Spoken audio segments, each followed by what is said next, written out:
नमस्कार मैत्रिणींनो, अनुष्का रेसिपीमध्ये आपल्या सर्वांचं पुन्हा एकदा स्वागत आहे। आज मी बनवणार आहे इडलीच्या पिठापासून ढोकळा। इडलीच्या पिठापासून ढोकळा कसा बनवायचा हे पाहूया। माझ्या चॅनलला जर तुम्ही सबस्क्राईब केलं नसेल तर सबस्क्राईब करा, बेल आयकॉनचं बटन दाबा। रेसिपीला सुरुवात करूया। एका पातेल्यामध्ये आपण इडलीचं पीठ घेणार आहोत। इडलीचं पीठ मी इथे 4 पळ्या घेतलेला आहे।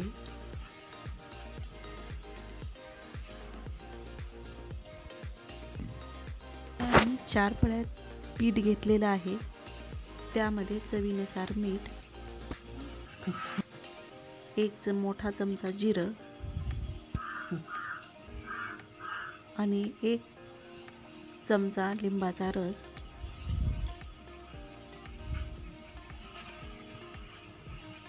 आणि त्याला मिक्स करून घ्यायचं आहे।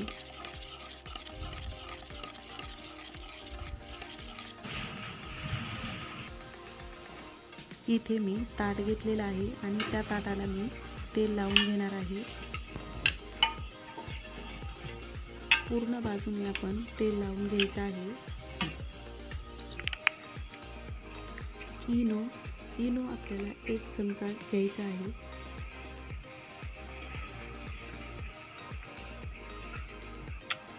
एक चमचा इनो घेतलेला आहे आणि तो एका जागेवरच टाकलेला आहे आणि त्यावरती थोडंसं पाणी ओतायचं आहे आणि त्याला एकाच दिशेने फेटून घ्यायचं आहे। अशा प्रकारे एकाच दिशेने फेटायचं आहे, दुसऱ्या दिशेने आपल्याला फेटायचं नाही।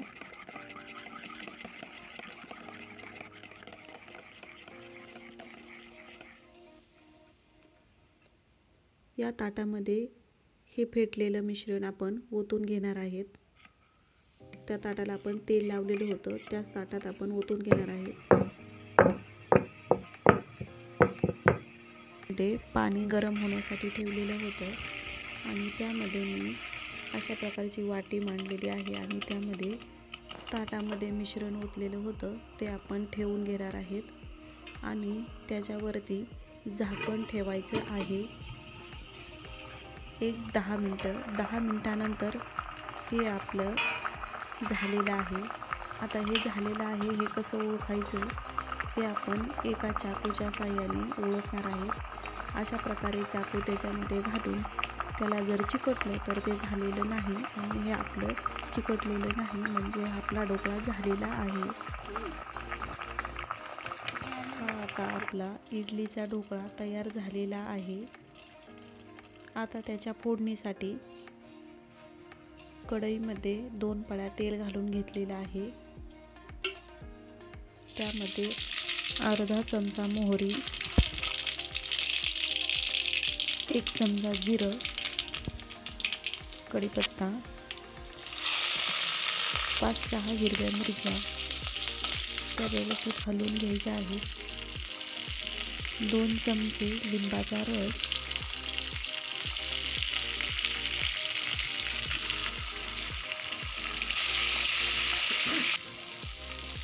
त्यामध्ये 1 ते 1.5 वाटी पाणी ओतून घ्यायचं आहे।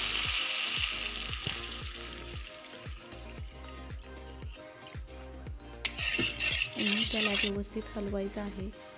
त्यामध्ये 2 चमचे साखर घातलेली आहे आणि हे आपलं पाणी आता उकळलेलं आहे। आता त्याला व्यवस्थित हलवायचं आहे म्हणजे याने साखर विरघळली जाईल। हे आता आपलं पाणी तयार झालेलं आहे। त्याला एका भांड्यामध्ये काढून थंड होण्यासाठी ठेवायचं आहे। तोपर्यंत आपण ढोकळा आपला थंड झालेला आहे आणि त्याला आपण त्याचे काप करून घ्यायचे आहेत।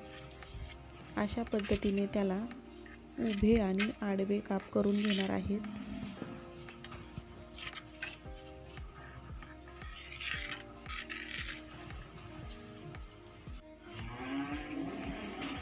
आता हे आपले काप झालेले आहेत आणि त्यावरती आपण जे पाणी केलेलं होतं ते पाणी घालून घ्यायचं आहे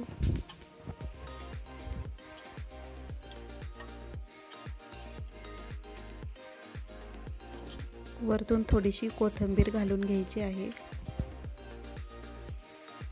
हा आता आपला इडलीच्या पिठापासून बनवलेला ढोकळा तयार झालेला आहे।